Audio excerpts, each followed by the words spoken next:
ഭാരതത്തിൻ്റെ ഇതിഹാസമാണ് മഹാഭാരതം എന്ന് നമുക്ക് എല്ലാവർക്കും അറിയാം. ഈ മഹാഭാരതത്തിലെ ഏറ്റവും കൂടുതൽ വെറുക്കപ്പെട്ടവനായിട്ട് ചിത്രീകരിക്കപ്പെട്ടിരിക്കുന്ന കഥാപാത്രമാണ് ദുര്യോധനൻ. ദുര്യോധനൻ കുരുവംശ രാജാവായ ധൃതരാഷ്ട്രരുടെയും ഗാന്ധാരിയുടെയും 100 പുത്രന്മാരിൽ മൂത്ത ആളായിട്ടാണ് സുയോധനൻ എന്ന ദുര്യോധനൻ ജനിക്കുന്നത്. ദുര്യോധനന്റെ ജനനത്തെ സംബന്ധിക്കുന്ന കഥ എന്തെന്നാൽ, പാണ്ഡു പത്നിയായ കുന്തിക്ക് പുത്രന്മാർ ജനിക്കും. ഇത് അറിയുന്ന ഗാന്ധാരി, ഗർഭിണിയാണ് ഗാന്ധാരിക്ക് കോപവും നിരാശയൊക്കെ തോന്നും. ഗാന്ധാരി വയറിലിങ്ങനെ ശക്തിയായിട്ട് അമർത്തുകയും അവിടെ തിരുമുകയൊക്കെ ചെയ്യും. അത് കാരണം ഗാന്ധാരി ഒരു മാംസപിണ്ഡത്തെ പ്രസവിക്കാനിടയാവും. ഇങ്ങനെ സംഭവിച്ചു എന്ന് പറയുമ്പോൾ വ്യാസമുനി ഈ മാംസപിണ്ഡം 101 കഷ്ണങ്ങളാക്കി മുറിച്ച് അവ ഓരോ കുടങ്ങളിൽ നിക്ഷേപിച്ച് സൂക്ഷിക്കാൻ പറയും.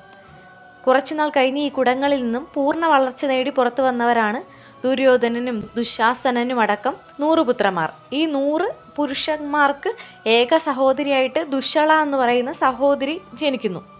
ആദ്യ കുഞ്ഞാണപ്പോൾ ദുര്യോധനൻ ജനിച്ചു വന്ന സമയത്ത് പല ദുർനിമിത്തങ്ങൾ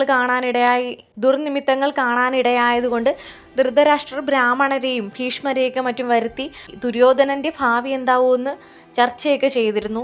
അപ്പോൾ അവർ മറുപടി പറഞ്ഞത് ദുര്യോധനൻ്റെ ജനനം നിമിത്തം രാജവംശവും നാടും നശിക്കാനിടയുണ്ടെന്നാണ് അവരൊക്കെ അഭിപ്രായപ്പെട്ടത്. പക്ഷേ ധൃതരാഷ്ട്രർക്ക് പുത്രനോട് നല്ല സ്നേഹമുണ്ടായിരുന്നാൽ പുത്രസ്നേഹം നിമിത്തം അദ്ദേഹം എന്ത് ചെയ്തു, ദുര്യോധനനെ ഉപേക്ഷിക്കാൻ അദ്ദേഹം തയ്യാറാകുന്നില്ല.